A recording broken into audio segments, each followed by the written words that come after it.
Now I can see us all really getting down to that bass line, and I just want to say, I wrote this song and I recorded it myself. That's not true. And then I sold it to Epidemic Sound, and I subscribed to it myself, and I just put $5 from one pocket into my other pocket. That's you gotta spend money to make money.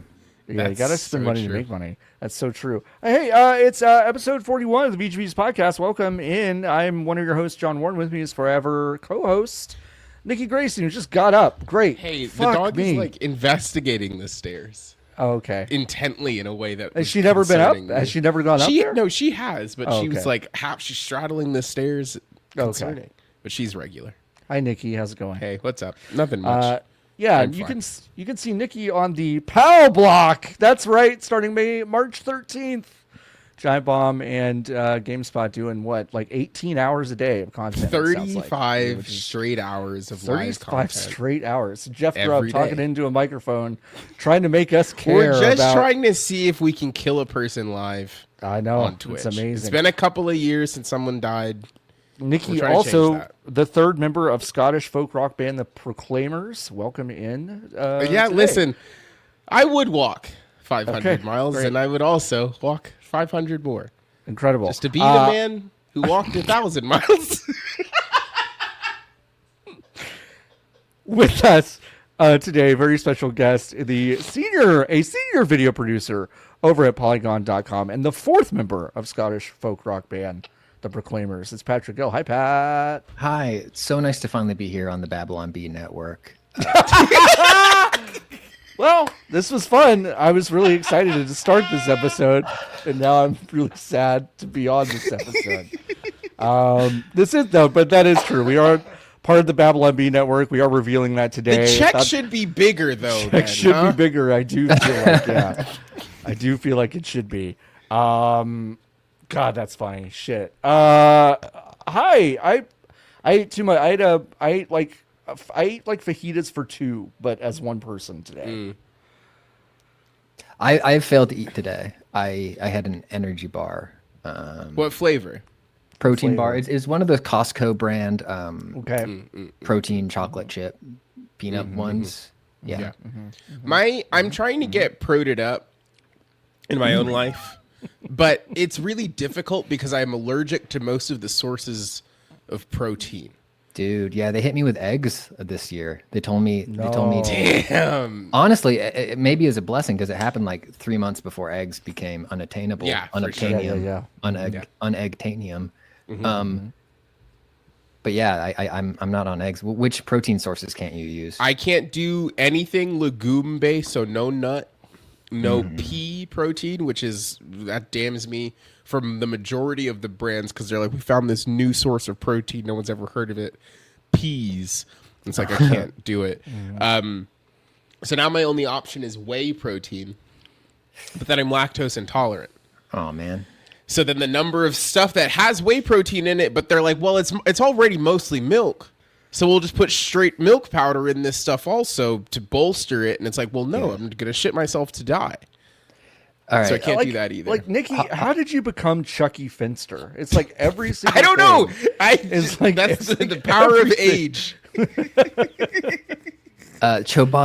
Chobani's Greek yogurt shakes, protein shakes.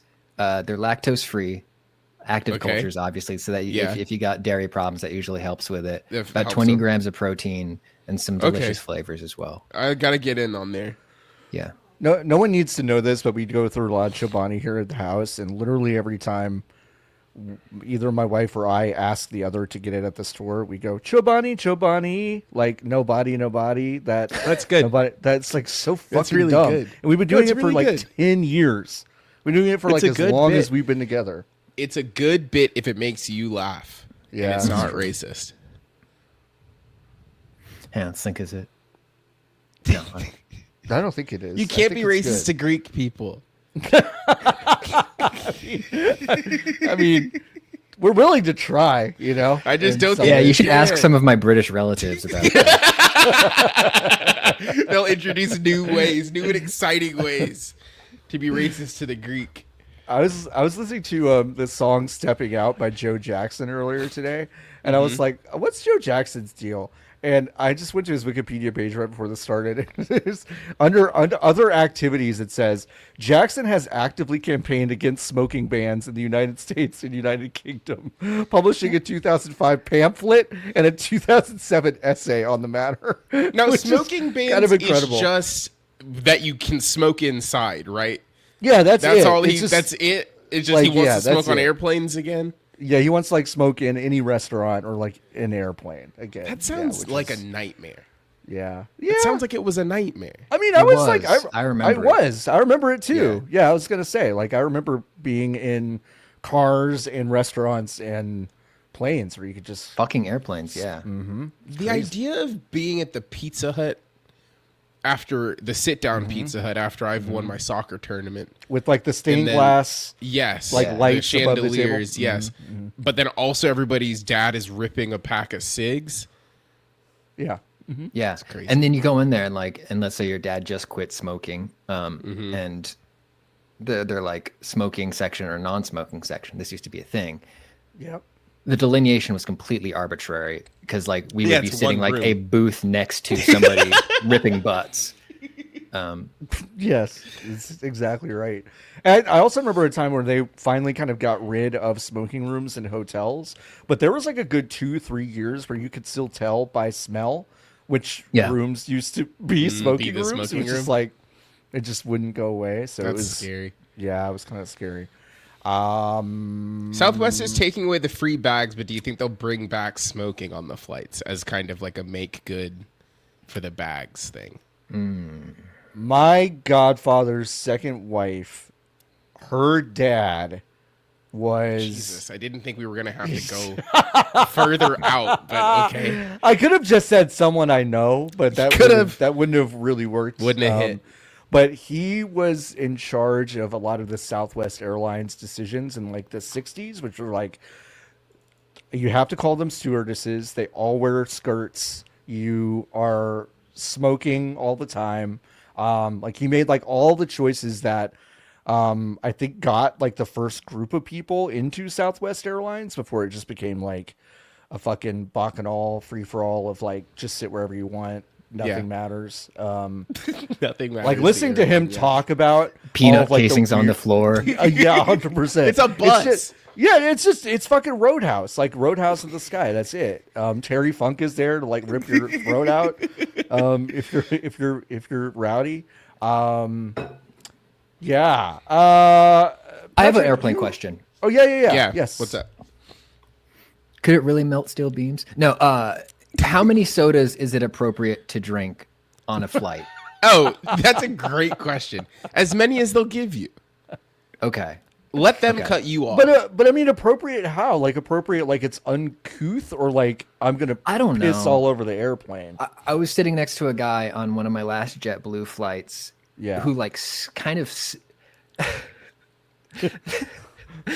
the amount of soda he was drinking scared me. Like I was like, am I safe on this flight? Okay, I have some questions. Like, is he the bug man from Men in Black? And he's just trying to be normal for 3 hours or whatever. Was he asking for one soda a bunch, or was he asking for multiple sodas? So that would be crazy, dude. Okay, so let's get into it. So JetBlue, they do drink service. But they also have self-serve fridge once the drink service is complete. Yes. Right. This guy got a warning for getting up to get a soda before drink service. When drink service came, he got, I think, another soda. When he had finished that soda, he got up and got a can of apple juice. When he finished that, he got up, and these are all full sugar. He was not doing diet. These were all full sugar. Oh, no. He got a can of Pepsi. And I think he had a can of Starry or whatever. And he had all of his cans in the back of the seat in front of him at one point. No way. He did. I'm completely serious. He had all of the cans like splayed. And I genuinely think he had 6 or 7 cans of soda on a East Coast to West Coast flight. The human body is a beautiful thing. And then he was trying to go to the bathroom. Did he ever go to the bathroom? I think he went to the bathroom once, but the more notable thing about him was that after drinking 4 cans of soda initially, he starts trying to get some rest because this is a fucking early flight. No, for and sure. unsurprisingly, he cannot sleep because he drank so much soda. And so his method of trying to go to sleep is he'll go like.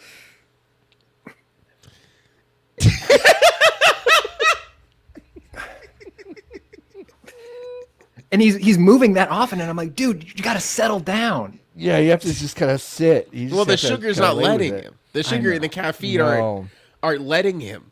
Oh my god! Listen. In a just society, right? You would feel comfortable enough to say, "Hey, I don't think you don't. Come on, like come on." But also, if the guy wants to drink 6 sodas and then presumably piss himself in the car on the way home, ain't that America? That's the US of A, baby. That's US of A. What's the most deranged thing you've ever seen on a plane, Nikki? I'm trying to think of well, that one time where you said to the man as we were getting off of our flight. Yeah, no, let me finish the fucking story. Okay. As we were getting off the flight to PAX, and you said, "Hey, the plane landed, or people started to get up to get their bags," and then you said to the man who got up on my side of the airplane, "Hey, my cane is up there. Be careful." When he opened the overhead, you may find a hidden blade within. And then, well, it was not a hidden blade. Because the man said, okay, and then with zero, compassion to the contents of the bin, just yeeted the bin open. And then it felt like someone had gotten inside of the overhead bin to toss the cane out of it as soon as the door opened. But the door opened and then the cane fell out, landing directly on John's face. And... Yeah. I was mad at the time, and then now with the benefit of hindsight, it was 5 years ago. Yeah. Which is crazy. Unbelievably funny. Really just funny. Really, and really the funny. The reason I don't remember it is because it concussed me. And I don't remember it at all. It did hit me pretty hard. It hit you hard. It did hit me hard. It fell from up to down. Yeah, you were down. Yeah. So that's, I think, the most outrageous thing I've ever seen on a plane. I think when we got struck by lightning going to China, that was probably the craziest thing. The person the flight had been delayed 21 hours from LA to Shenzhen to Hong Kong, and so I basically went home and slept and then came back and left all my luggage. That was the craziest thing. I decided to leave all my luggage in LAX and just go home and sleep. Which I guess that's fine. In hindsight, it felt weird to do, but I just did it. But the 55-year-old head flight attendant of my section was strapped in as we took off, and there was this big flash about 10 minutes after we took off, and a big rumble and crash. And I knew we were in trouble because the flight attendant looked really scared, which I've never fucking seen before in my life. Nikki, what was his name? The guy with all the tattoos that worked in our office. Dog for $1 million. He went to USC. He had a surfer name. What was his name? I want to say his name was Lucky, but that's not right. No, it was what was it? It doesn't matter. Anyway, it doesn't matter. He had 5 melatonin gummies and slept through the entire thing, which was insane. As I was there panicking. Yeah, that's me on a flight. I'm usually out. While the captain came on and said, we're going to give it 30 minutes to see if the lightning discharge did anything to the plane. And I'm just like, what do you mean, give it 30 minutes? What does that mean?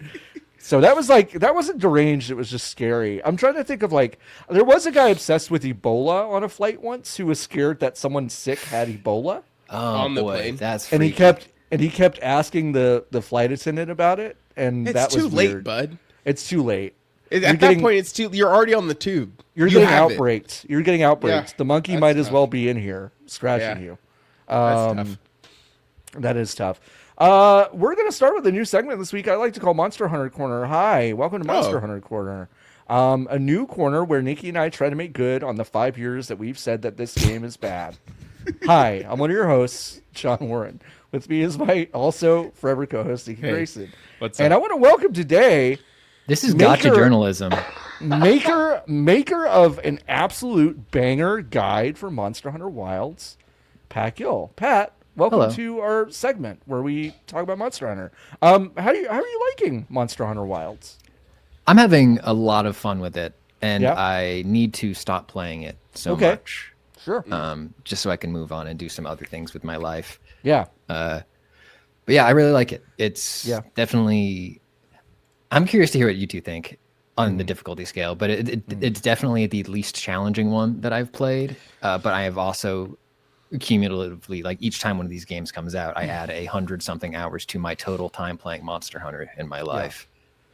This is the only one that's even remotely stuck for me. So it must mean that it's easier. No, I mean, that's what it's gotta mean. No, I mean, genuinely, I think that's kind of true. Is because the onboarding felt so overwhelming for World and Rise to me that Wilds' flatter onboarding felt better and more welcoming, while also not wasting a ton of time getting into some of the more, like, let's call it tortured elements of this game, but like they're fun. There's a lot to do there, and I think the slow ramp up made it easier for me to say, okay, I'm actually kind of looking forward to going back out there and seeing what's up. So I think it is probably easier. I wonder how. I mean, it seems like it's not been that big of a deal for the sickos because they know that like some of the higher level stuff is coming. Right. But yeah, I'm curious as to kind of where you fall on, like, are you kind of bummed that it's a little maybe sanded down, or I don't know? I think a little bit. I think if there's, I don't know, there are so many weird eccentricities. I don't know how you say that, that the franchise has had for such a long time, and some of them go away, and it's like, oh, thank God, and then some of them go away, and it's like, oh, maybe we need to add something back in. I think the fact that your mounts in this one just autopilot you right towards the monster, I think is kind of a bummer. Because there was a progression there, right? Like Monster Hunter, like 4 and before, right? Like it was, you didn't even know where they were until you paintballed them on the map. You had to go find them. And then in Rise, you always knew where they were, but you had to manually navigate to them, and they made navigation kind of fun. And in this one, it just kind of feels like, Yeah, I will say that the first kind of the tutorial was so streamlined. I was like, oh, cool. It's good that they're going to streamline the very first thing that you do. Well, then it turns out that like a lot of it kind of goes the same way, which is like I think it is a little disappointing. I felt like with World, I remember feeling like that first couple of things were so overwhelming and kind of like borderline tedious to me to try to figure this thing out, that I was like, I was kind of mad about that. So I was like, oh, cool. But I was like, okay, once I get into a rhythm, I can see how this might be rewarding. But Wilds isn't even really letting me do that ever. So it's kind of strange. Yeah, it really is like a weird kind of game that relies on you making your own fun in a different way, where it's like, I don't know, for me in this one, the question is, even when you look at like high level Monster Hunter players, it's not like a Dark Souls thing necessarily, where there is a base level of like gamer cred you get for having beat a boss. In this one, it is like, here is my 3-minute Jindahad clear. Right. It's like, it has that speed efficiency mentality built into it, rather than simply beating the monster. It's beating it extremely quickly. But I've been playing with mostly friends who like, this is their first one getting on. Okay. And they're like having a lot of fun with it. And like, it's been really fun, like teaching them and, helping them figure out what weapons they want to use and stuff. Right. And then like some of them are going down the, the sort of try hard path of like looking up builds and, right. Grinding for the parts that they want for them. But it's just been it's always been like a great podcast game for me, in terms of just like, right. Zone out. You're all beating the fuck out of the monster and it doesn't you don't need to be like doing like, oh, I need you to crowd control him now. You're all just kind of fucking fidget spinning that thing and then shooting the shit. Yeah, that makes sense. Could you you have a good section in that video where you talk about all the weapons, but could you help Nikki and I find our ideal weapon like right now? Yeah. Are there any questions you can ask us individually that would help us kind of find the best path for us? Yeah, I haven't started it because I'm scared. Yeah. I've been so deeply every single time one of these comes out, someone is like, "You'll like this one." They did. They made it easier. They sanded the edges down, and then I go, and then I'm like, "No, I still don't like it." And then but critically, the last 2 times with Rise and World, I gave money to Capcom about it. Now they say they didn't. Made it so easy for me to do it. It's really easy. I know. So it's easy. So now I'm waiting for the world to change, as it were. So I'm waiting to get in. So I don't know what to pick.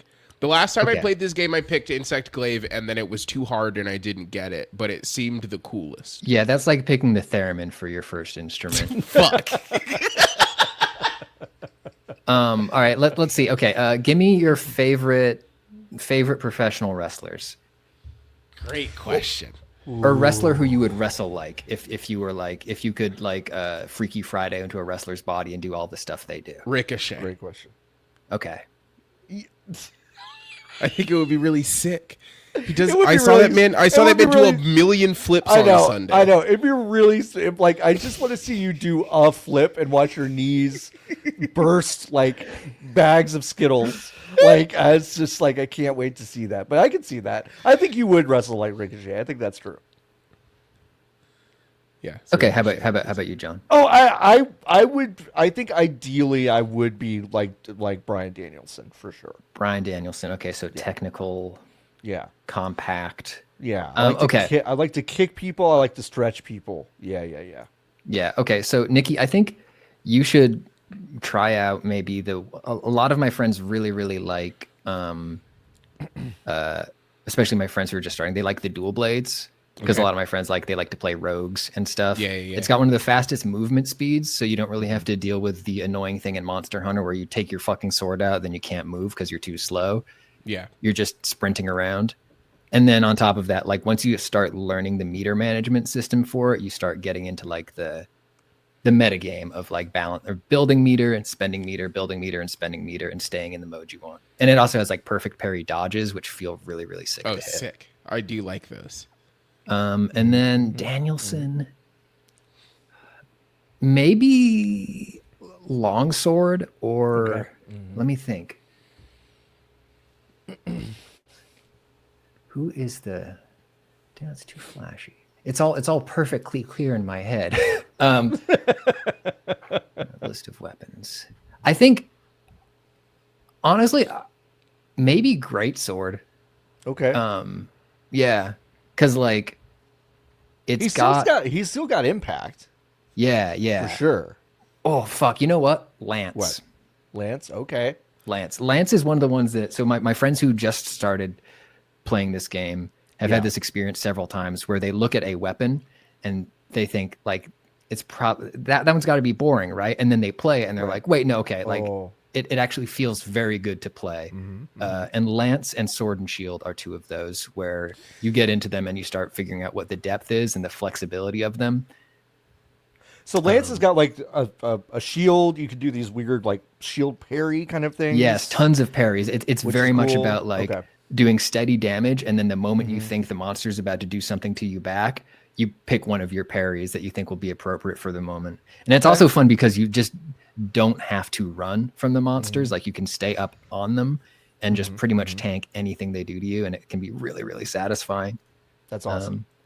I'm gonna try it. It's honestly it's so funny you say that because I was watching that video this morning, and I don't think I've seen a nanosecond of Lance like gameplay before that. I really just hadn't seen anyone play it, and I was like, I could get into the little hoppies. The little hops feel good. Yeah, I mean that seems kind of fun. So like I think the minimizing me having to fully reposition myself, I think is probably good, because I am bad at the constant sheathing, unsheathing, like doing all of that stuff. Like I'm pretty bad at that. So yeah, Sword and Shield might also be a really good fit because it's super flexible and really good movement speed. So you'll never have to sheath with that one, and you can do a friggin' Shoryuken, which I love that. Sick. That's sick. I love. Yeah, I mean, I'm curious, like, how much Niki you've played before bouncing off. Like, did the feel not work for you? Like, so for me, there was so much other stuff that wasn't, I'm going to kill the monster, that I had to do, that I was like, I kind of just want to hit the monster. And then it didn't feel good enough when I was hitting the monster because I didn't know what the fuck I was doing. Right. I was like, well, none of this feels good. I don't understand why I'm doing it. It doesn't feel good when I think I am doing the right thing. It doesn't feel correct. And then I'm not sure if I maximized my time in the hunt. Like, I don't know if I did all of the things I was supposed to do. There were so many times in World. Is that the first one of these? Is that what it's called? World? Well, that was the first one that the broke containment. Yes. That one. Yeah. There were a handful of times where I was playing that game where I think I ran out of time, and I was like, I don't even know if I did anything. Yeah, because I probably didn't do anything, and I just kind of was like running around, like fucking around. And I was like, there's these dinosaurs, but they're not the right lizards that I'm supposed to be fighting. Yeah, honestly, like hearing you say that makes me completely understand why they made the game the way. Yes, it is. Like, yeah, that makes sense. I ran out of time, and the lizards were wrong. The wrong lizards were there. Yeah. One of the other, I think you're pointing at another thing about these games that I think just inherently takes time to get used to, is the feedback that you get for hitting these monsters is different than feedback you get from hitting most enemies in video games, right? And so, like, if you are expecting more flinching, more obvious like reaction from them, it can feel just like you're hitting a punching bag. Yeah. Which I guess tracks, they're huge lizards. Right. Yeah. They're really, really big. Yeah. So, like, I guess probably I should recalibrate my expectations on them falling over when I hit them 2 times. But there is so like if you're looking for a way to feel like you're having a direct impact on the monsters, like hammer is like the way to go, because you target the head, and that is a thing where once you hit their head enough times, it changes, right? It physically changes the state of the monster. It knocks them over, and then your whole team just swarms all over them like ants. Okay. Well, yeah, I'll try these lads out. I'm so fucking hooked on this game. No, that's awesome. I mean, I think every single time one of these comes around, I get really jazzed for everyone who loves them, because it just feels like a really really fun time. Niki and I have talked about this. Like, part of my barrier to Monster Hunter is that, and this was especially true when they showed off the demo to Wilds back at Summer Game Fest in last June. And they just they spent a lot of time being like, yeah, all right, look how this monster's changing, and kind of backing into a corner and essentially begging for its life. Yeah. This is the perfect time to go in for the kill while it's screaming and begging you not to kill it and to spare its children from becoming orphans. Like, I get a little weird about some of that. Oh, and understood. Yeah. It's like, I feel like in the early going they did less of that with Wilds, but it's like that's still part of it, Yeah, it's you just need to turn off your humanity. I should have put that in the tutorial. Okay. Sorry. Yeah, I forgot to put that in. Let me turn off your here. humanity. Become unfeeling. Turn off. Yeah, can you get that in the notes? Yeah. No, yeah, that is a part of the game that has gotten weirder and harder to palate, like harder to tolerate. The prettier these games have gotten, right? So like when I'm hunting a Doshaguma, which looks like a beautiful big dog with like fur, and it starts limping away, I'm like, why am I being mean to you? Are they just there, or are they bad? The fucking not hula hoops, the hoops that they jump through to justify why each of these monsters needs to die in this game is hilarious. Got it. It's like the metaphor I use is like, in the beginning of a Jackie Chan fight scene when the guys surround him and he goes, I don't want to fight. And then he kicks all of their asses. Yeah. It's like that every single time. But then imagine he shows up in the next scene and he's like wearing an ear necklace from all the guys he beat up. Like, they go for this like idea of like, oh, you're balancing the ecology, like you're doing an important service here as a hunter. And no, you're turning them into swords. You're turning them into swords and shirts and stuff. Yeah, you're your own H&M factory on the boat. I think in my dream version of Monster Hunter, we would either just fully admit like we're the bad guys, right? Do the Helldivers approach of just like, why are we killing these millions and millions of bugs? We're the bad guys. Or do my other like dream approach is like the Ring of Honor style approach where each monster is a big guy who loves to fight, and then when you beat him he's like, great job, here's a tuft of my fur. Go make that yourself would be cool. And they just don't die. They're just really sharp. You can just get them to 1 forever. That would be good. I like that approach a lot. Fight with honor. Of course. Yeah, that would be really good. Handshake the monster before you fight them. I have until 5. Let's turn the corner. Let's talk about some of this week's news. I didn't think there was a lot, but honestly today was kind of wild. So I want to just thank the lucky stars that Nicole Carpenter did write a report today about Jeff and Annie's strain suing NetEase for reported $900 million. So if you don't remember Jeff and Annie Strain, they are the owners of Prytania Media, who owned Crop Circle, Possibility Space, Fang and Claw, Dawan Entertainment. They all shut those down in 2024. And the reason they gave is because a journalist talked to some people about, an employee talked to a journalist about some stuff, so they decided to close the whole thing. They threatened to sue a bunch of people at Kotaku for threatening to report on a lot of that closure. And now they're suing NetEase because they say NetEase and specifically Chenglin Han talked shit about them and basically ruined their business, essentially. So they're suing them for 3 times their net worth at any point, which is incredible. This isn't even, I'll say this is even the craziest thing about Jeff and Annie Strain. I and like 5 other people I know have told some stories to people at The Verge and Polygon and Kotaku that they've still never made it into one of these articles. I think for like good reasons in a way, but also this goes so much deeper than anything.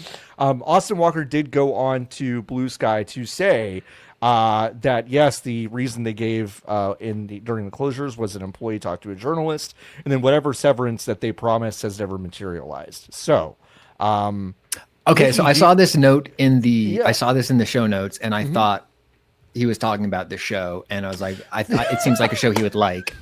So seems like Austin would like Severance. It does seem like he would like Severance. No. They just didn't pay him anymore after. They didn't pay him anymore. The money they that said sucks. they were going to give him. No, they promised to put a chip in his head to like make him forget about half his life, and they just never fucking did it. It's so sick. That sucks ass. I don't know. Do y'all want to go work for Jeff and Annie? I mean, listen, if they're about to come into $900 million, which is how this lawsuit's absolutely gonna go. Yeah, they're gonna get every dime of that, I think. It seems like going's good. They've run a couple of really successful businesses. The part of this employees well. The part of this I will say, like from personal experience, that I thought was really funny, is that this lawsuit was filed in Louisiana, where their businesses are set up, but they have been in a Hawaiian compound for the past 18 months. So that's something that I know for sure. Yeah. And it's very funny that they're using Louisiana to do all of this stuff. I love that they're trying it in the state of simple country lawyers. I'm just a simple country lawyer. I can't imagine simple country lawyers going up against NetEase. What do they think is going to happen? I don't know. Like, what do you mean? You're going to sue NetEase. Okay. for sure. It feels like it for feels sure. It does feel like they just keep punting in order to stop some other stuff from being reported, which I mean, $900 million lawsuit feels like kind of the last possible point to do that. I don't know. When you sue a company or whatever, you just they just give, there's a blank, right? And you just write a number down. Because this article says that the company was only ever maximum valued at $300 million. But they would say, if we had continued to operate through this entire turmoil and end up today where it would be worth $1 billion. That is what they are saying. I'm not saying that that's true, but I'm saying that's the logic, probably. Okay. All right.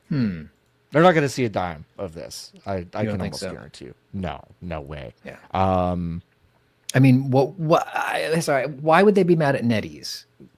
Yeah, that's the other part I don't get. Was NetEase giving them money? NetEase owned 25% of Crop Circle Games. Okay. And they said, okay, well, first of all, there's some stuff in here I don't understand, so I'm just going to say this real quick. I'm just going to read this. This is straight from Nicole Carpenter. So, Nicole, thank you.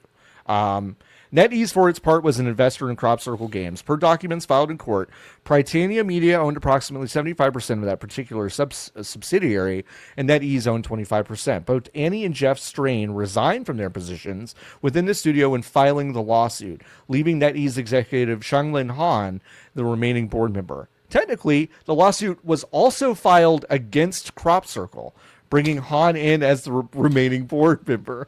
Attorney Michael Magner, representing NetEase, said in accompanying documents that suing Crop Circle is, quote, effectively suing themselves to defeat diversity jurisdiction, a tactic that is improper, fraudulent, and inadequate basis to defeat diversity jurisdiction. So no one knows what this means, but they're essentially suing themselves, it sounds like. Because we gotta start over. We got to start the whole thing over. I think we have to start the whole thing over. NetEase, they say NetEase has been hesitant to comply with certain laws and also started saying to private other investors that Prytania Media might be doing some financial fraud. I see. Okay. And so Jeff and Annie are like, no. And then saying, give us actually, we're going to sue ourselves about it. We're going to sue ourselves about it. But yeah, apparently, according to them, fraud and misuse of funds was brought up by NetEase when a different investor, Transcend Fund, was sniffing around to make a further investment. Suing yourself is the most I actually am doing fraud thing I think you can do. Yes. It's a lever that is like underneath the bank of levers that you can pull, and then it says like pull this one in case of fraud lawsuit, and then you pull it, and then it actually like a big banner comes down behind you and it says I'm suing myself. Yeah. This might help you understand it a little bit. Okay, yeah, for sure. To get the charge blade into spinning axe mode, you need to perfect parry an attack and follow up with a Y input, which can only be done if you're fighting a monster. But if you'd like to do that before you go into combat, you can place a barrel bomb in front of you and parry the explosion from your own barrel bomb to get into spinning axe mode. So I think that's probably what they're doing with the self-suit, is they're sort of getting themselves into their maximum damage output mode. That makes a lot of sense. That makes a lot of sense. That makes a lot also, of is it going to sense. be on the video that I made my job title Digital Prophecy? Yes. Okay.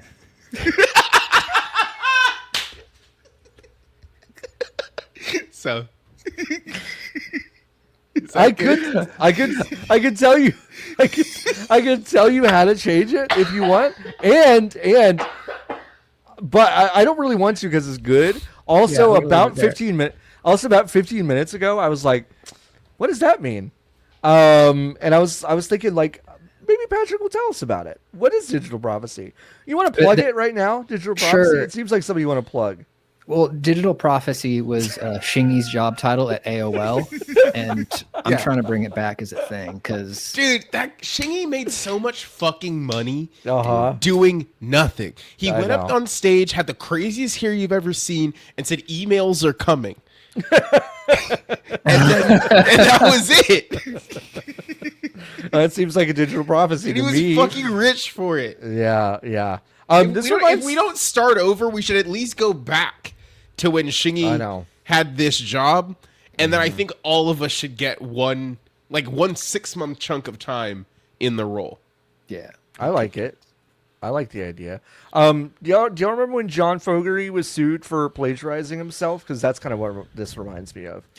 Yeah. John Fogerty's singles career, like he's a fucking wrestler. That's insane. He was part of a faction called Creedence Clearwater Revival, and then he fucking went solo. But yeah, he was sued for plagiarizing himself, which is kind of what the Jeff and Andy Strain thing reminds me of. All right, let's move on from that. So the Saudis, they bought Pokemon Go finally. Congrats to them. Scopely bought them for $3.5 billion. We had already reported this, not reported, but repeated some reporting a couple weeks ago, and now that is actually going to happen. Scopely does a bunch of free-to-play bullshit, and now they've got more free-to-play bullshit.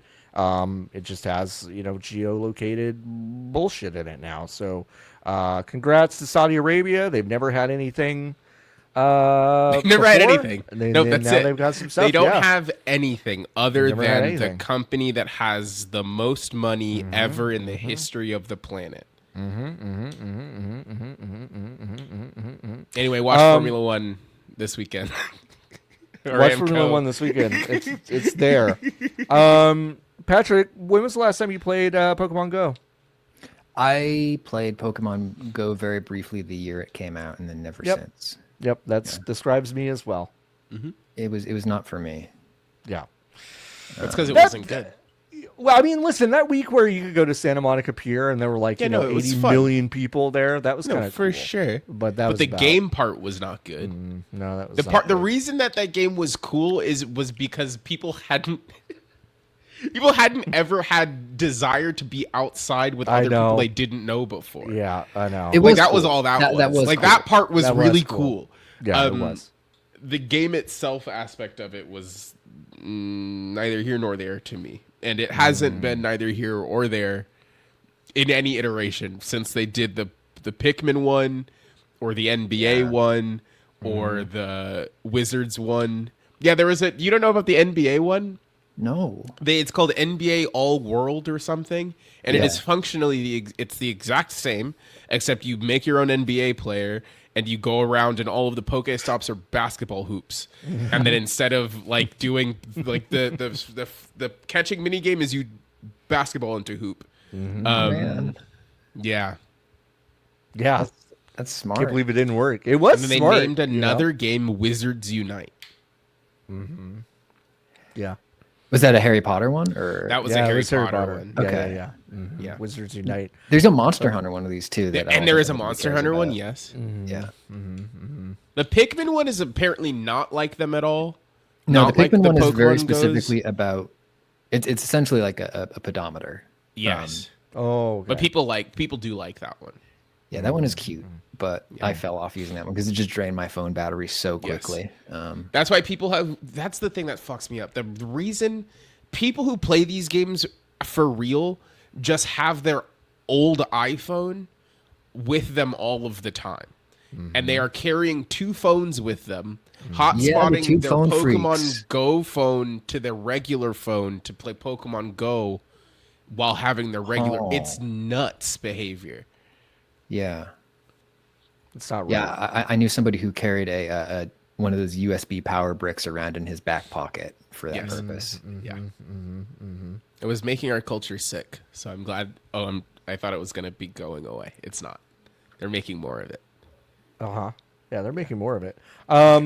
Also, Saudi Arabia got Street Fighter. They bought Street Fighter. No, that's not really quite it. The Esports World Cup Foundation struck a 3-year deal, multi-year partnership with Street Fighter developer and publisher Capcom. So they're going to be basically running Street Fighter tournaments as part of the Public Investment Fund in Saudi Arabia. 3-year deal. There will be Street Fighter 6 finals in Riyadh in August 2025. Finally. Is that before or after the Rumble? Which one?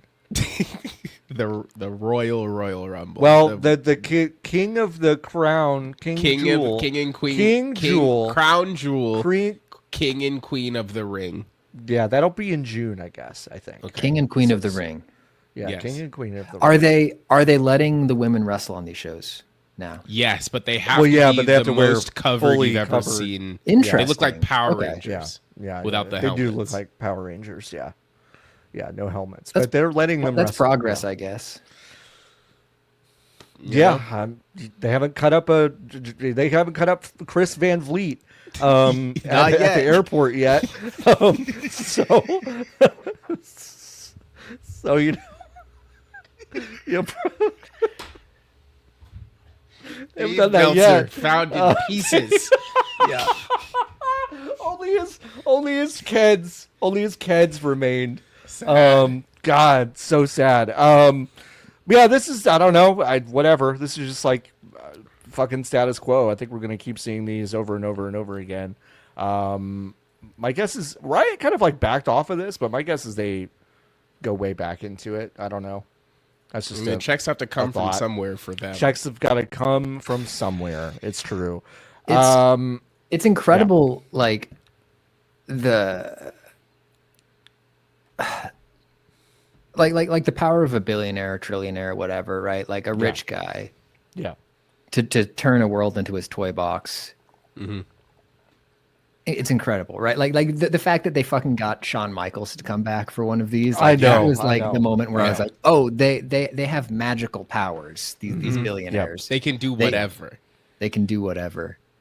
Yeah. So yeah, we saw Shawn Michaels and his little hat come out, and God, can you imagine what that hat smells like? Shawn Michaels' new cowboy hat. You think he's got just the one hat? I don't watch it enough to know, but I've only seen him in the one hat. The one hat, but you don't think he's got multiple of the one hat? He might. I like to think that Shawn has in his house a wall of hats. Yeah, perhaps per day he might have 7 hats that are all the same. Isn't it crazy? He got kicked hard enough that he went cross-eyed. Like that's what happened to him. Is that true? Yeah. He got a bump in a match that caused that to happen. And man, was it a televised match? Yeah, it was. It was like a Raw. Yeah, he told that story like not long ago. It's nuts. Is that good for the body? Getting hit so hard that your eye just goes slightly that way. Yeah. Probably not. But he's obviously lived with it. Hey, John. Yeah, what's up? I haven't watched professional wrestling in a while. Sure, yeah. Did Daniel Bryan cure his CTE with crystals?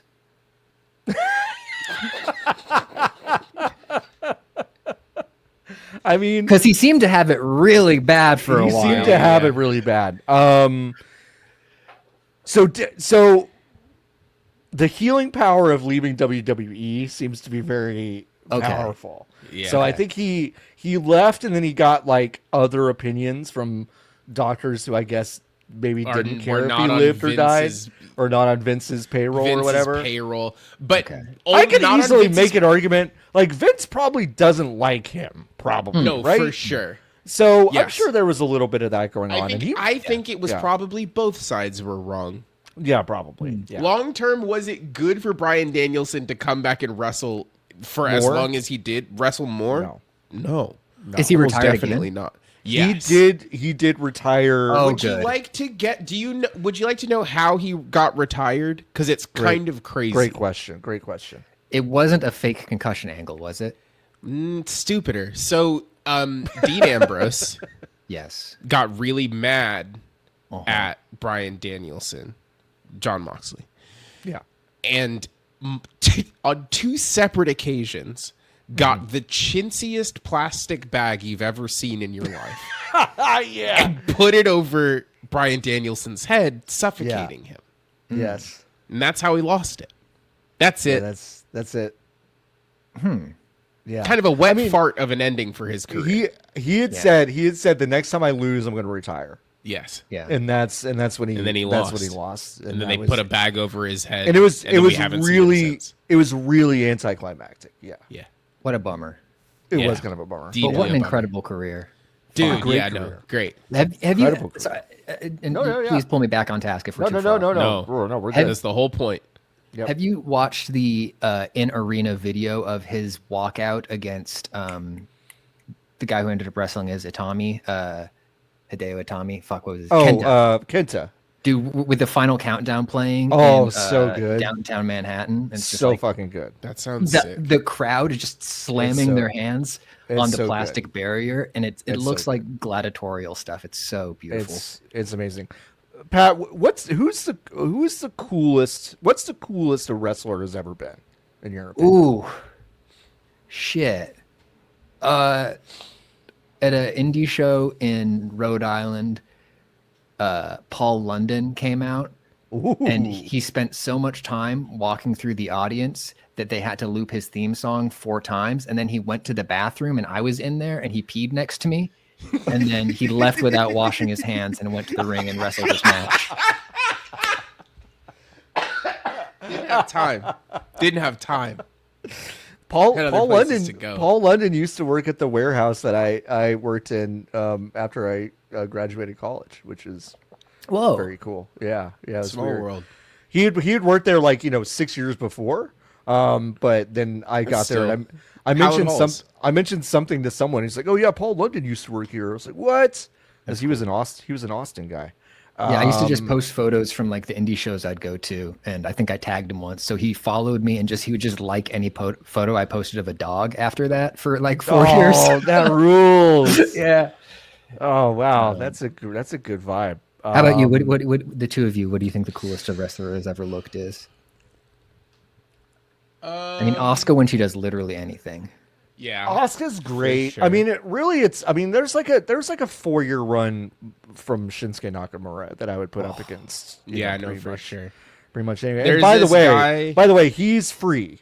They're not renewing his contract, so he might go back. He might go back to New Japan, and if he I bet he wrestles Tanahashi like one more time. Like that would be really cool. Anyway, he had like a 4-year run that I was like, yeah, that guy's pretty much the coolest on earth. There's a guy in AEW now, his name's Swerve Strickland. Yeah, that dude's who sick. just is cool, and I don't know. It makes me watching him on the television makes me, or in person, like on Sunday, makes me feel like the boys that I didn't like when I was 11, who watched wrestling and talked about wrestling, how they felt about the guys that they saw on TV is how Swerve makes me feel. Here's the thing, though, Nikki, is that no wrestler that they were watching when they were kids was actually as cool. Not just that, but like isn't like as smoking fucking hot as Swerve. No, for sure. That's the other thing. That's the other thing. It's like yeah. Is that he's like really good and cool, and also just like he's really hot. Yeah. Which Which one Swerve's like good. Like Kurt Angle wasn't like that, like those guys. For sure. Yeah, like the other thing about Swerve, because I went to Revolution on Sunday, is that there is a command of attention that some people have that other guys don't. So like when I was watching, the main event was Mox and Patrick. For $1 million. Edge, Edge from wrestling. Yeah, from Money Plane. Yeah. Yeah, no, for sure. Money Plane. Yeah, Nikki, this is such a good question. Thank you for asking this. What is his professional wrestling name right now? Oh God. You can get one hint, and that hint is I will give you his legal name. Is that part of it? If you want the hint. Is it Adam Edge Copeland? Okay. Is that your final answer? Yes. It's incorrect. So his name is Adam Copeland. When he came out of retirement, his name was Adam Copeland, and then he jumped off of a cage and shattered his leg because he's really old. Old. And he shouldn't have jumped off of the cage in the first place. Have you heard Beth Phoenix's shoot wife talking about that? Oh, she watched that match and she was just like, "What the fuck are you doing? What the fuck are you doing? What the fuck are you doing?" Like she apparently watched him get up there and was just like, great. You're not going to wrestle anymore. And then he did actually break his ankle. He really broke bad. anyway, really bad, shattered it. Yep. His wrestling name is Cope. COPE. No, just Cope. Doesn't he know? If he doesn't, Justin Roberts goes, the rated R superstar Cope. It's terrible. It's really terrible. bad. And it's so much as that was his idea. Had to have been. Oh, 100%. And nobody in the building has the courage to say, Bud, you can't. Your professional wrestling name cannot be Cope. You know what's cool about him right now, though, is that there's never been a human in real life that has had close to WWE 2K hair as Cope does now. It's weird. Yeah, it's like it's got the stringy. strangest texture I've ever seen of anyone's hair. It feels like he doesn't actually have to go in the back and put the oil and water mixture in it anymore. Like it feels like he wakes up and it's that moist. Yeah, his body learned how to do it. Yeah. Yeah, it's disgusting. It is anyway, really disgusting. That was one of the worst main events I've ever seen in my entire life. It was really bad. It was that pay-per-view from Sunday, AEW Revolution. You should go see it if you haven't.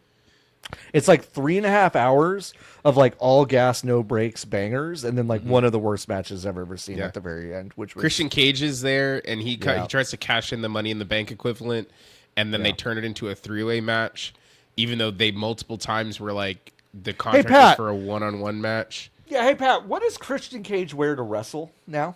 Oh, great question. Now, is this Christian? Is this Adam Copeland? This is this is Christian. What does he wear to wrestle? Oh boy, what could it be? Because he changed to the long pants and the tank top years ago. So to advance from that, it would be maybe like a full wetsuit. You know what? You're not like in a lot of ways you're not that far off. Spiritually, you are not far off. It's black pants and a sleeveless black turtleneck. Why? Now, would you like to take a guess as to what his stable is called? Oh, the HR department. That's not really bad. good. That's really good. His stable is called the Patriarchy. His angle is that he's dead guy. He's the father figure for guys in the company that have dead dads. Which is actually pretty funny. That is really funny. It's what really a funny. great angle. It's really, really good. It's At first, he was Jungle Boy's dad, and then because Jungle Boy's dad was that guy on Luke Perry, Luke Perry on the TV, and then Jungle Boy said, "I'm leaving because I'm gonna hit CM Punk," and then that happened, and now Jungle Boy came back as a different guy. He's a goat now, and then. And then he picked up a different guy with a dead dad. And he took that guy's wife. Yes. In the storyline also. In the storyline. Yeah. Okay. In the storyline. Not in real life. Yeah, not in real life. Is he doing like a daddy dom thing, kind of? I don't think it's that. It's not deep. sexual. Okay. I don't think. Not really. It's not. Yeah, it's not that sexual. Because it doesn't. It's very sexless and scary in the representation of fatherhood. Too scary to be sexy, I think. Yeah. I think that's true. Like Vince Vaughn from that one John Travolta movie where he plays that kid's stepdad. That only I've seen because my mom liked it. Anyway, step. Who else? Does anybody else have an insane stable right now? Well, John Moxley, Dean Ambrose is in the crazy stable, guys, the crazy, and that's the kind Death of their Riders. whole thing is that they're like the white nationalist adjacent. I was about to say, I think that guy is really smart, and I think he actually seems like a really good dude IRL. But he did give an interview that's like, I'm aiming for like Romper Stomper, which is like an Australian movie about neo-Nazis, and it's like. But Cesaro is his friend now. Yeah. I think it'd be really fun to have a stable themed after a 1980s movie, like multi-ethnic street gang. Ooh, that would be good. Sure. That'd be that would be good. really cool. Yeah. They don't Like- have that yet. MVP is back. MVP is back. There's a group called the Ops, which is terrible. A terrible name for a group. But that's It's- Samoa Joe It's Samoa Joe, Katsuyori Shibata, and Taz's son. and Taz's son, which is like actually cool, but they're called the Yeah. Ops. So that could be better. Yeah, Shibata's great. Yeah, Yeah, Okay, Shibata's sorry, not yeah. dead. The answer to your question, the coolest a wrestler has ever looked, Yeah. is unfortunately, extremely unfortunately, Shibata after headbutting The headbutt. Okada and Yeah, looking no, to the for sure. side as the single trickle of blood comes down his forehead. Yeah. Cool. Unfortunately, Really, it is really really bad. cool. I know Awful. Unfortunately, it's really cool. awful, but unfortunately, it's very cool. Yeah. Yeah. I'm glad he's not dead. Me too. Yeah, it's He huge. seems to be doing- Again, seems to be doing shouldn't be good. allowed to do the thing he's doing anymore. Probably not. I think you get one Probably bad not. brain injury, and I think Yeah. they shouldn't let you do it anymore. Yeah. But anyway, thank I you for your think service. a retired wrestler should have all the stem cells they can eat. I agree. I totally You should agree. run for president on the back of that, and I think you'd do pretty good. You do I'd pretty get the good. wrestler vote for sure. Yeah. You definitely get the wrestler vote. I'm sorry, I took us so far off topic. No, I'm it's so okay. sorry. No, you Anyway, can do next that topic. literally They're making anything more you want. Oblivion. They're making more Oblivion. They're remaking Oblivion, the Unreal Engine, and apparently it's coming out in June. Hooray. I don't know why they're remaking Oblivion. Why are they remaking So somebody can make an Oblivion? Instagram reel that says they remade Oblivion in Unreal 5. Yeah, that's exactly That's right. about right. That's exactly about right. That's exactly right. It's probably so they can. my pet theory is that it's so they can get Todd to be like, "Can you fucking throw this shit away?" In regards to the creation engine, because they were Gamebryo? gonna be like, "Please, Gamebryo, like please stop it." Because it sucks now. Like, it's really bad. It actually is not. It's not fun or cool anymore to play video games in it. You just made Starfield and it took you 30 years and the game wasn't good. So what if you made a game in Unreal where it's faster to make the game and it feels yeah, and it better? feels better. Yeah. That does honestly seem smart and likely, right? Like, Yes. Yeah. That they're testing out a new engine before moving to it. Because the visuals, very critically, the visuals of the game are being built in Unreal, but the rest of it, they are porting the systems part of Oblivion straight over. So it is a marriage of these two things. And they announced Elder Scrolls 6 what feels like 60 years ago. It was a but they really long time announced it ago. so long ago that I feel like actually they started and stopped it and are on pause on it. And my idea is that like they rededicated some resources to this to see if it works, to see if people like it, and then they will probably do this for the next Elder Scrolls because I just think that just makes the most sense. Starfield was so bad, like really bad, and so much of it is endemic. I think not actually to. Well, yes, like a lot of it is endemic to the ideas that they have on how these video games should work, but they are working with a tool that fundamentally does not let them tell the kinds of stories that players are asking for and searching for now. yeah. And if your game feels like it is 15 years old, then you are going to have stories in it that feel like they are 15 years old. Yeah. Forever. So I'm excited about this. Oblivion is really funny. It's not as funny as Morrowind, Oblivion but it's is really funny. funny. It is a funny game. I think it's the funniest of the. Yeah. I think it might be funnier than Morrowind. Really? It's less weird than Morrowind, but it's I've funnier. experienced It so is much funnier. modded Morrowind that in my mind, Yeah. that it just kind of is like this. And then I mean, my yeah, amount of, we but did from watch a base people- level, yeah, for sure.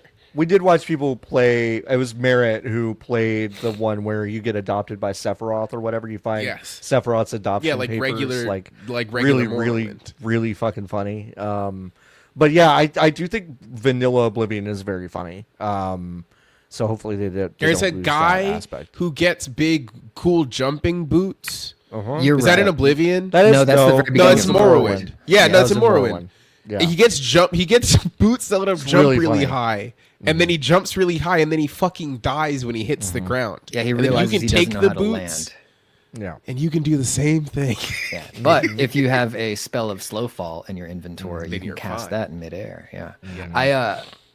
Somebody told me that like Avowed has like 80 of those guys, and that really makes me want to play Avowed. There are a lot of guys who you find in Pat, allow Nikki and I to sell you on playing Avowed because we're like total sickos for this game. Is so good. It's no, really the number good. of guys I found there's a person in one of the first areas, and if you go it's like a walled city situation. If you walk all the way around, there's a guy who is dead on the ground, bloodstained weapons and stuff scattered further down than where his body is. And there's a piece of paper next to him, and it's like, they told me I could get in through this way, so I'm gonna just climb up this wall. And that's all the note says.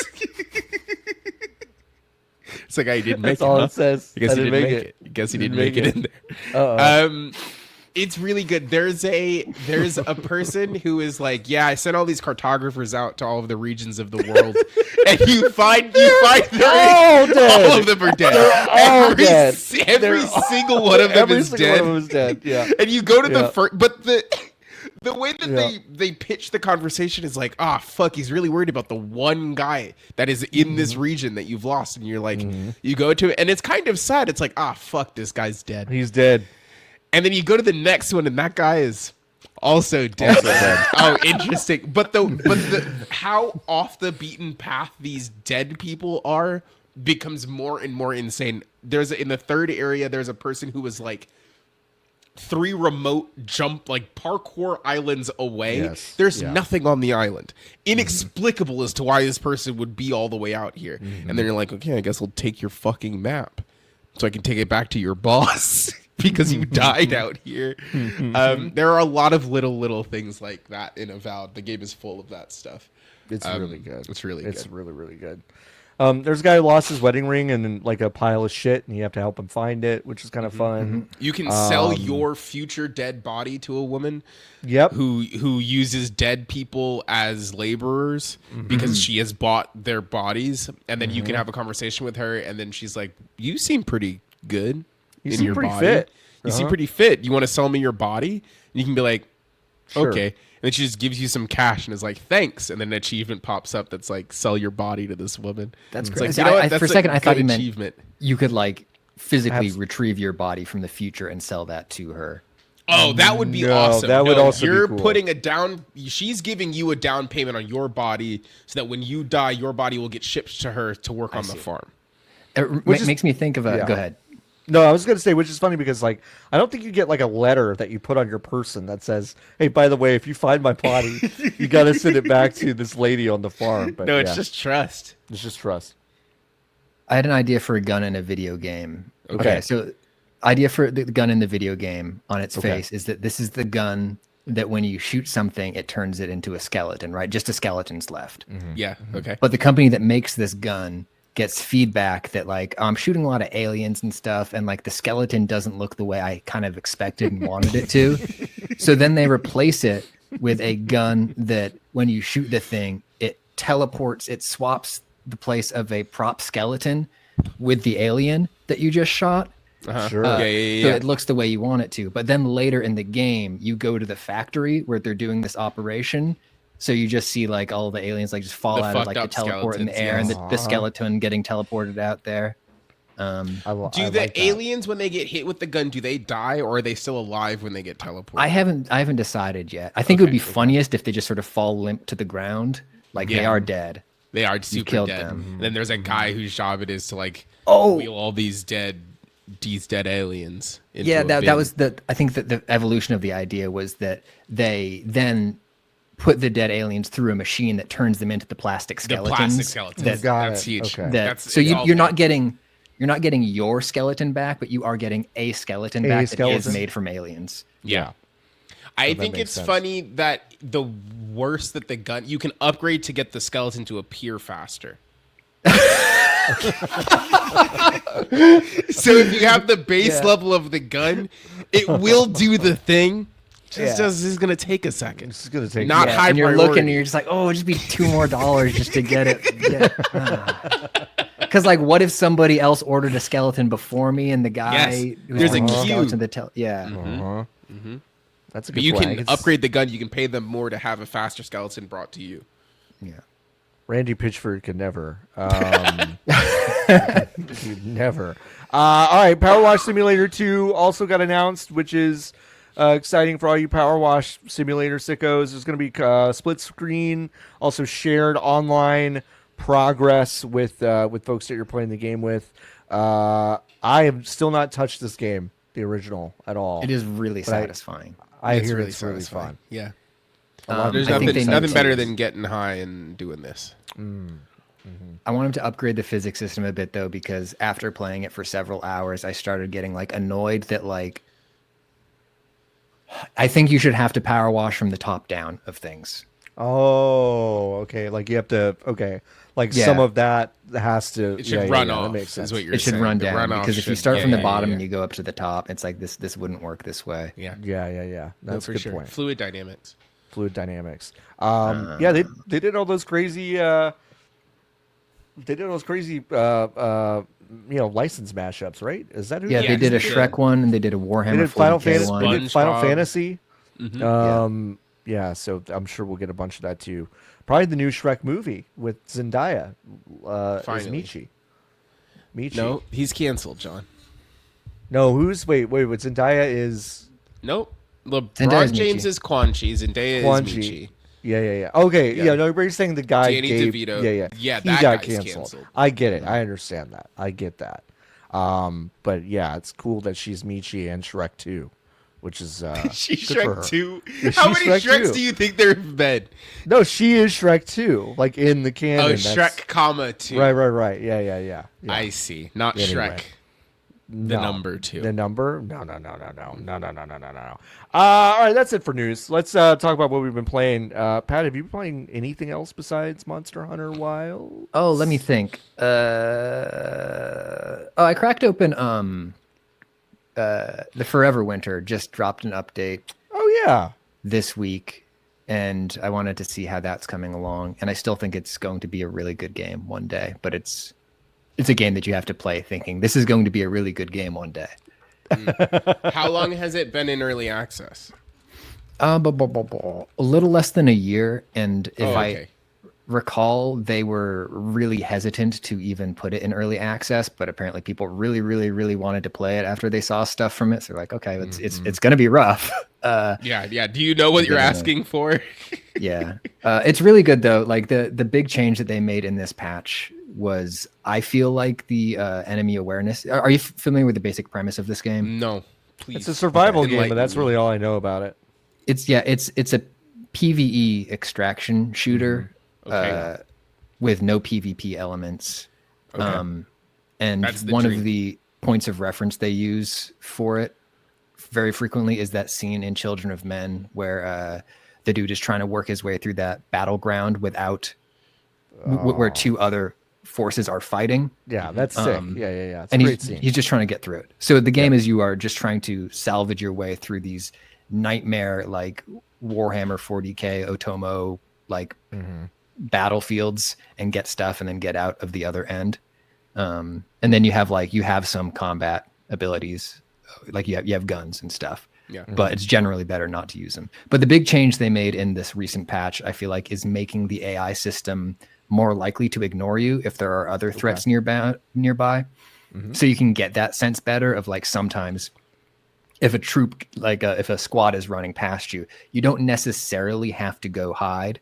Like if you don't have your gun out and you're not pointing your gun at them and they're on their way somewhere, there's a chance they might just run past you. Okay. And go Yeah, to they're not always gonna snap and be like, "Oh, this Yeah. is now the most important thing in the whole world." Yeah. right. But it's mostly just like a unbelievably gorgeous game. Just the art direction is stunning. So that. that's what I've been playing. Love that. Yeah, I want to check that out. It's I saw some people talking about it last week, and yeah, it's definitely something I want to check out this weekend. Nikki, you've been playing something I don't like. I'm confused about. I've never heard of this game, but Fortnite. Yeah, Fortnite. Fortnite. Okay. Indie game, indie dev, Epic Games. They made George Jackrabbit. George Soros funds them. George Soros is Epic Games. Yeah, Epic Mega Games. I think is what they're called. They made Paragon, if you remember that. Yeah. This season is about robbery, which I feel like they do a lot. They do the heist thing pretty often. They do heist things a lot, but I think it's because people like them. Yeah. Like I think they get feedback from the teenagers that it's like actually really cool, and they love standing around and then fighting the weakest NPCs in the whole world to get guns that don't really. I think these seasons, I haven't felt this detached from Fortnite since the failed Mad Max season, which I feel like no one really talked about. I don't remember that one at all. Okay, so not the last season. It might have been 2 seasons ago. It was around when Mad Max Furiosa came out. Right. The whole conceit of the season is vehicle combat, and there's a wasteland. And the whole thing is Mad Max. All of the Fortnite OCs are Mad Max characters. It explicitly feels like they had a deal with Warner Brothers that said, we will partner with you to do Mad Max in Fortnite. And then at the last second, Warner Brothers had to have pulled out. Yep. And then Epic was like, well, fuck, we've already done all of this. So then at all of a sudden, because none of the buildup either in the season before felt appropriate for the thing that ended up happening, which is that it turned into the power armor, what's the Iron Brotherhood from Fallout? Yeah. Those ended up being the bad guys, and it was like, what are you talking about? And then Metallica showed up, and then it was again like, gang, what do you mean? Like it just felt like they were like really grasping at straws to kind of close the gap. But that season felt really bad because the vehicle combat didn't feel very good. It was not fleshed out. You couldn't, if you were doing it solos, you can't shoot while driving the car, and then they would put turrets on the car, but you still couldn't use the turret if you were the only one in the car. So it didn't feel as good as it could have, because they could have turned it into like a Twisted Metal kind of situation. That might have been fun, but I really didn't latch onto that season. The last season I finished the Battle Pass, and that was the first time I'd done that in a really long time. And then this season is heisting again, and it just doesn't feel very good. Like there's a lot of standing around and waiting for the cycle. Is like you run around, you drop, you land, then you stand and wait for the vault to open for you to get the weapons that you then have to go out. And it just feels like artificial delay in a way that I really don't rock with. They are constantly trying to figure out ways to put more PvE into the game, which I understand, because you have to make the game more accessible. And if you're constantly putting people in lobbies with 100 real people, you can't make progress on the battle pass the way that they want. And I think they really should, they should just let you do matches that don't have people in them, like at all. Just let a person like approach this as a third person shooter and say, yeah, you can run quests now on the island. And run around the entire island, no storm. You're just recommending a return to the original PvE mode of Fortnite. But that's the thing. They're building their way back into it. I know. It's in what a way it feels where it like. doesn't. Now the constraint is the battle royale part of it. Go to stormshield1.com, everyone. I don't go to websites with Storm in the name. You know what? You know what? You're Nobody so did. right. You're Nobody so did. right. Nobody did. Nobody went to this one. That was Zam's old Fortnite website. Yes, it was. Fanbyte's sister site. Yep. Yeah, no, it does feel like it was called stormshield.com. So this Australian guy, actually he was English, but he lived in Australia. He built a website called stormshield1.com. I asked him if he would change the name of the website, and he said, I don't think I should. But I explained to him why I was scared about it, and he was like, that's a good reason to be scared, but we're going to keep it. And I was like, okay, cool, great. And then anyway, that was the name of the website. I think half of our marketing was like the website doesn't sound like it isn't what it sounds like it is. Thanks, please go. Fortnite. Yeah, it's actually about Crazy. Fortnite. Yeah, especially but Niki, in a game where you talk so often about whiting people. Yeah. He's whited. He's whited. But Niki, all the heisting stuff is okay, whatever. But Croc's coming to Fortnite, so you can buy gibbets for your Peely. So how is that? Nicole has had a great week. She's had a great week. Started the really week with the gibbets on your Peely. Yeah. And then wrapping up the week with this possibility space piece. Yeah. It's really good. The Crocs are $10. That's crazy. And they only come in 2 colors. It's white and pink in the standard Crocs, and then it's 2 Crocs that I don't like, silhouettes that I don't like. They need to put the Soleil Bemberry Crocs in there, and then I'll buy it. The ones that look like fingerprints. I ordered my partner the Goku Crocs, and then hell yeah, the order went through, and then they fucking canceled it. No. What the fuck? Yeah. All right, so we're an anti-Crocs website now. Yeah. So that's good. That is good. good. It is. It'll never happen. Mm-hmm.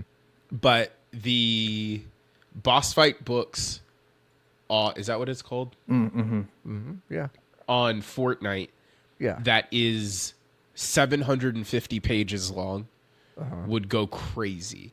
Yeah. Because they have design-wise backed themselves into making Save the World again. Mm-hmm. But they can't. It feels like they feel like.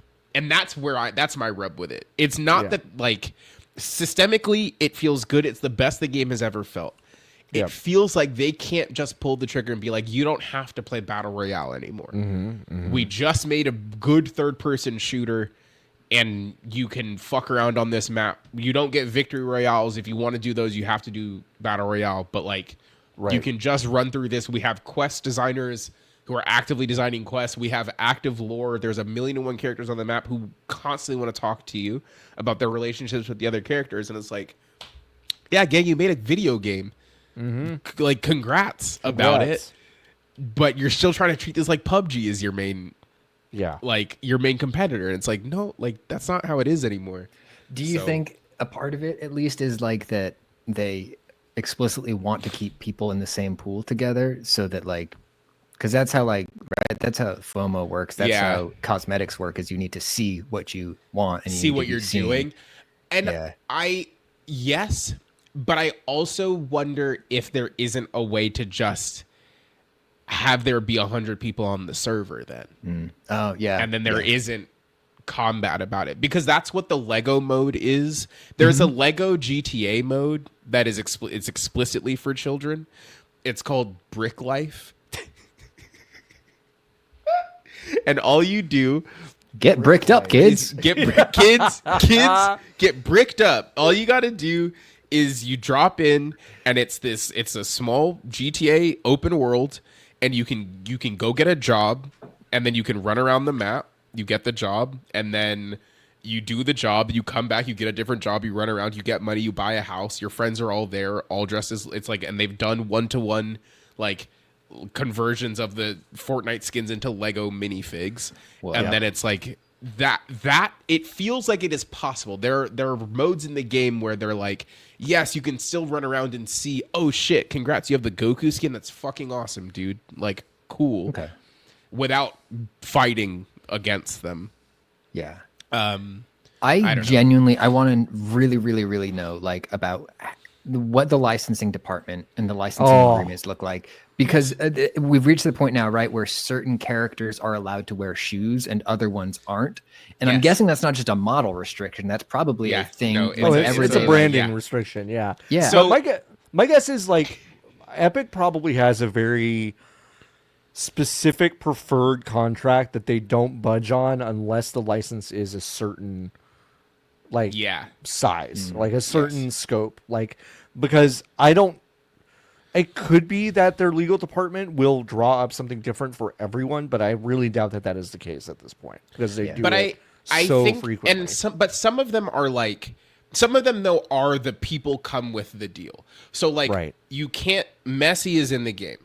Right. You cannot put Jordans on Messi because he's an Adidas guy. LeBron is in the game. You can't put the H&R Block shirt on Messi either, because that reminds him of the tax evasion and all that. Yeah, for sure. Yeah. But interestingly, you can put Crocs on everybody. Yeah, right. Because they're not competitors. Because they're not competitors, I guess. Yeah. So it does feel like there is like that fine tooth comb where it's like some of these guys just can't. Messi, you're not going to put Messi's on Jordan. He's not going to do it. Yeah.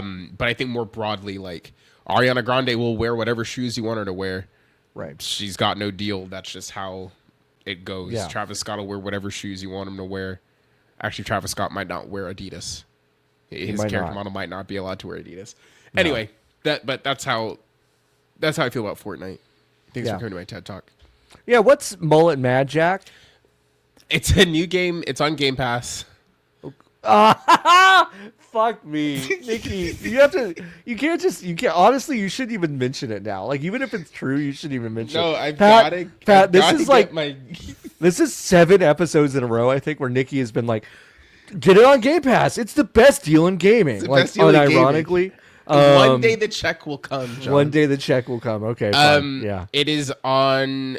It's on everywhere. You can buy it. It's a first. I think you have played it, John. It's a first-person shooter where you are fighting your way up a tower.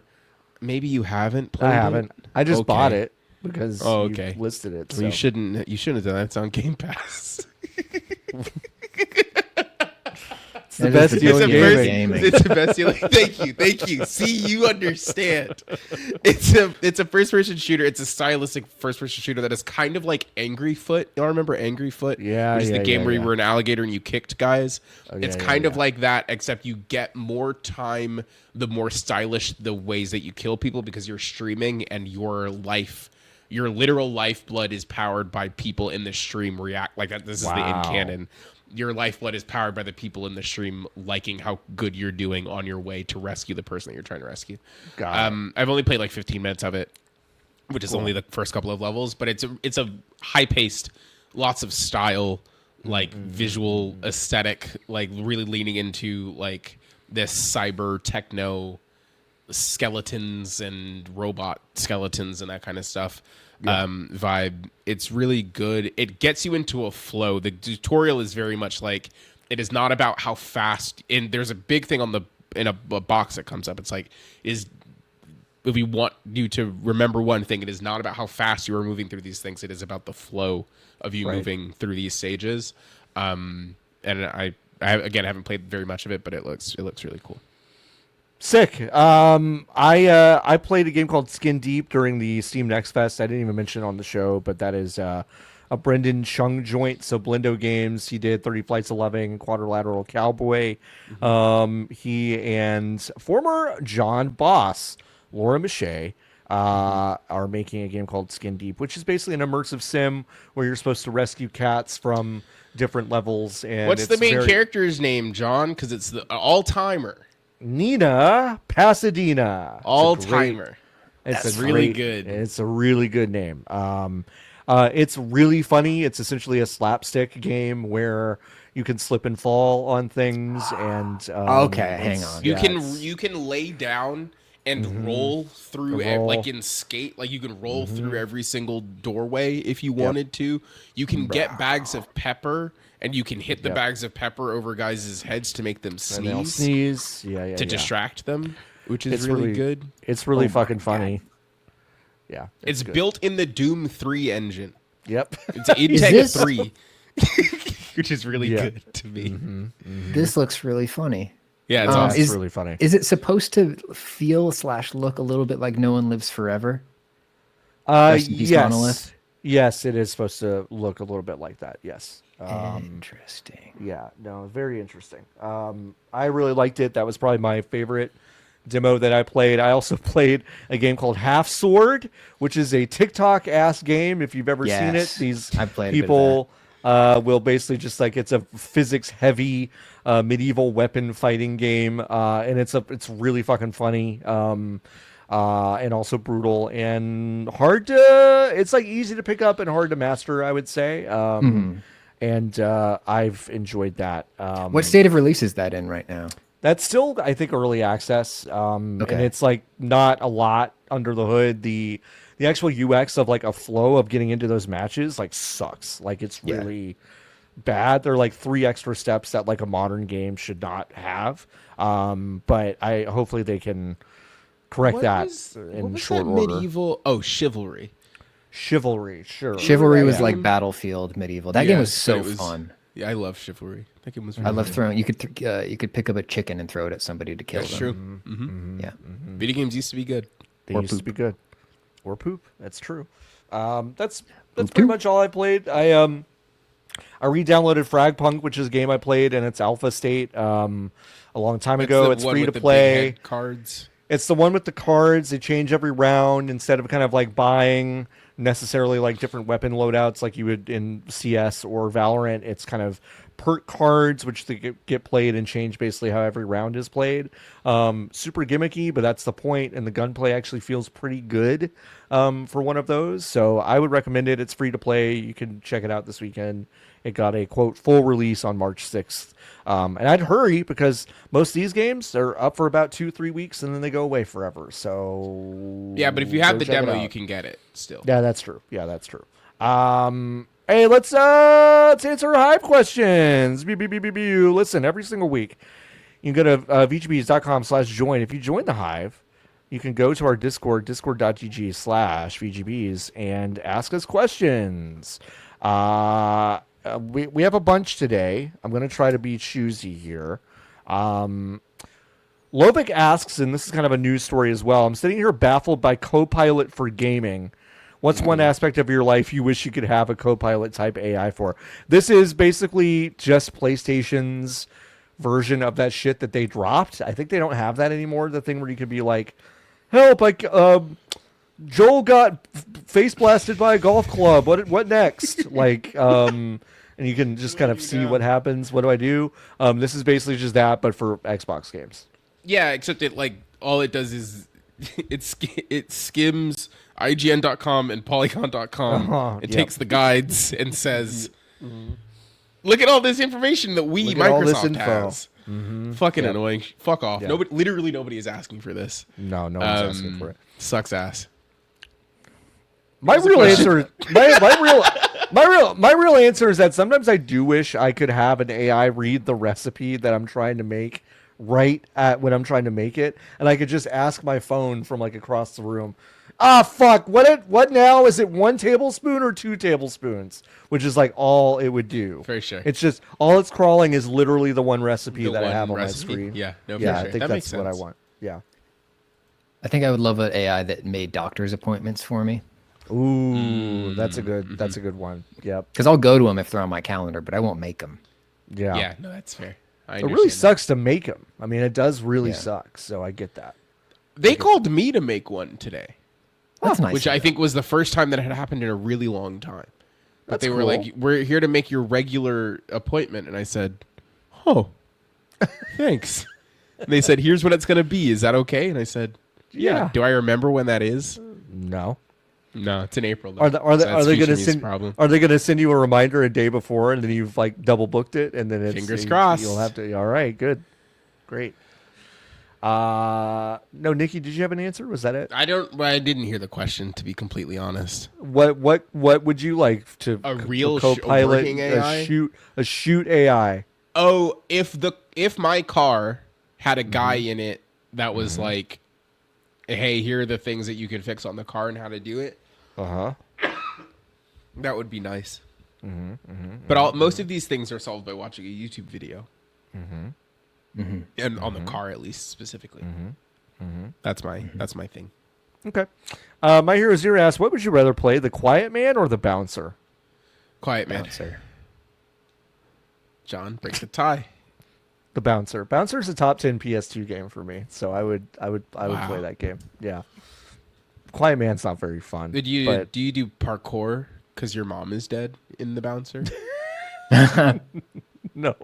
Okay. That's a good question. That's a really good question. That's making me rethink. Is Sora in the Bouncer? Is that the one that he's from?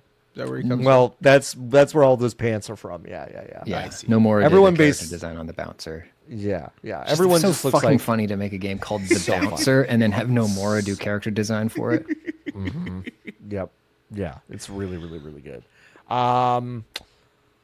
Let's see. Gosh. Grace asks, what's your favorite worst game? Favorite worst game? I've been thinking about this since I saw the question, and I still haven't come up with a great answer. I'm looking at a list of bad games. Oh, yeah, go ahead. I really, really enjoy the second Deadliest Warrior game. Okay. Yeah. The first one was the one where it was based on the Spike TV show Deadliest Warrior, and they were just sort of archetypes in that one. So that was like ninja versus pirate. And the second one is the one where they pull in historical figures. So it's like I played this one. William Wallace versus Shaka Zulu. And it was really fun. It was like it was like Bushido Blade for really stupid guys. You can grab this right now for $10, and they'll still sell you the Joan of Arc DLC. She's only $3. So you can get in on Deadliest Warrior Legends right now.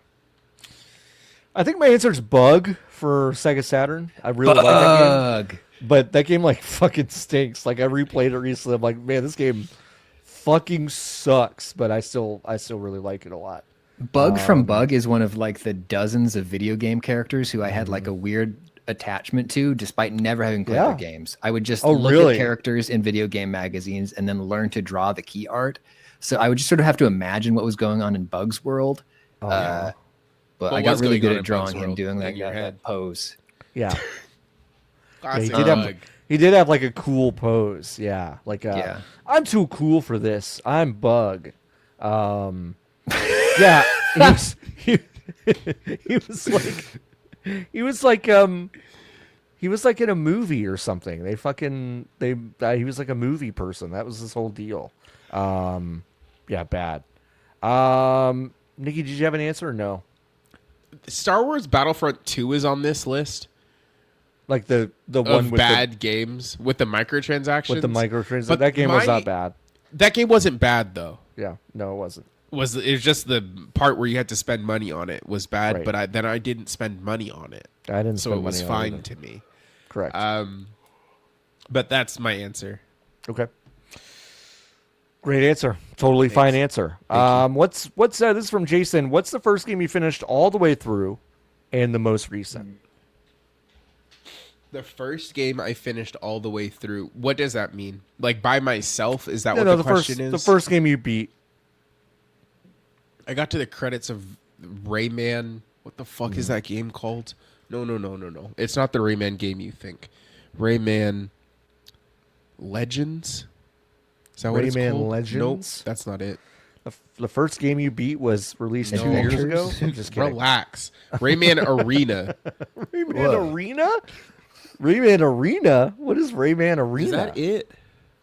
There was a runner. Rayman game. Okay. Maybe it wasn't this because I was 6 and I probably beat a video game before I was. It's Rayman M. No, it's known in North America as Rayman Arena. You're right. Okay, I was right. It's just a runner. Actually, no. It says Rayman M contains 2 modes: racing and battle. Oh, okay. So I don't remember battle mode at all. Okay. And maybe I didn't beat this game because it came out in 2002, and I was definitely playing video games before that. So who fucking knows? Were you playing Rayman Rush? Rayman. Who gives a shit? Who gives a shit? I don't know. What's your most recent one? I bet I beat Jelly Mario again 2 days ago.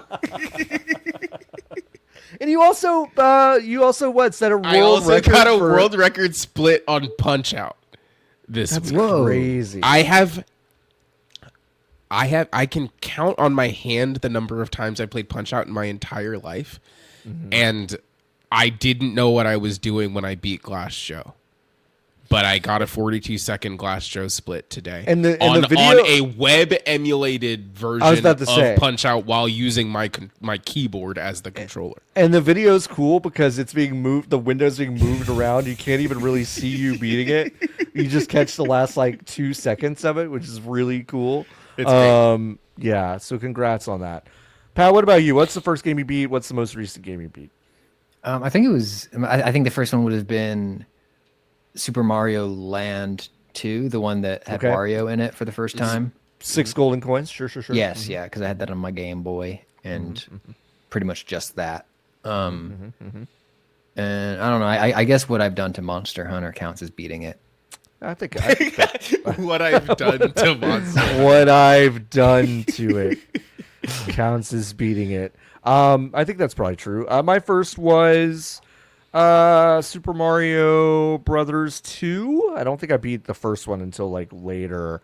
Most recent. Ooh, what is the most recent game I beat? I beat so few games. That's really the sad thing about me. I guess it was fucking. Yeah, I guess it was Tears of the Kingdom. I guess this is the last game I beat because that was like just a few weeks ago. So that's it. Thanks for the question. Let's do one more question. I'll answer some of these others on a bonus episode this weekend. Okay. Jason asks, do you think it's remotely possible for a big company to come in and disrupt the home game console market as it is right now, the way that Sony and then later Microsoft did, or if things progress to where the initial investment would be too big for a sufficiently large company to risk it? Well, I don't think that would be why they wouldn't do it.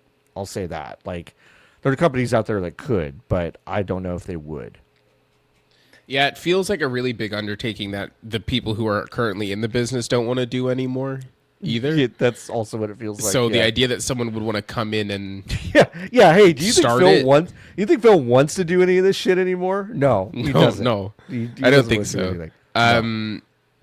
But I think it would be cool. It would just like, I don't know.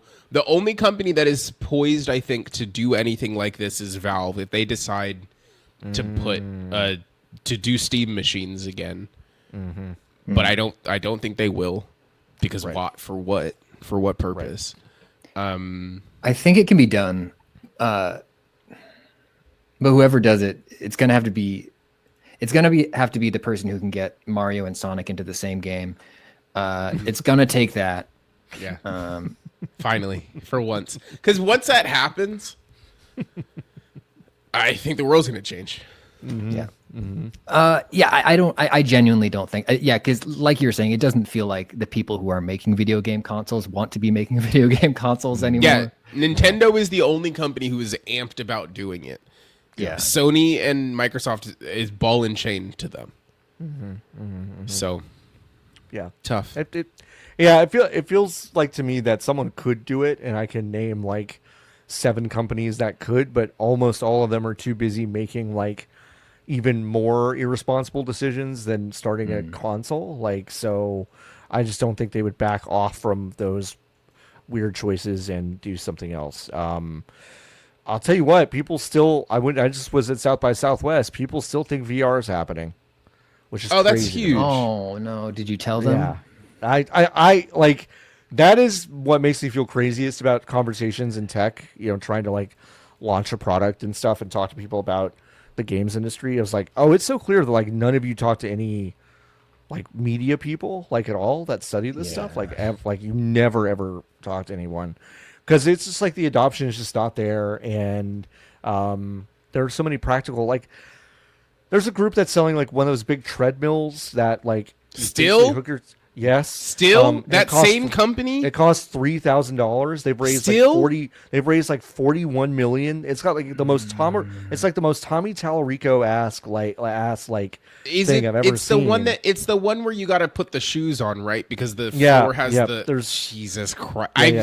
Yeah. Yes. They're still trying to make that work. And I'm just like, people have been like, oh, have you checked that out? Because they were showing stuff in Austin. And I was like, I haven't checked it out. Also, who's buying that? Like, that's why I asked literally everyone who said that. And their answer was essentially like, a pervert I know, and I'm like, okay.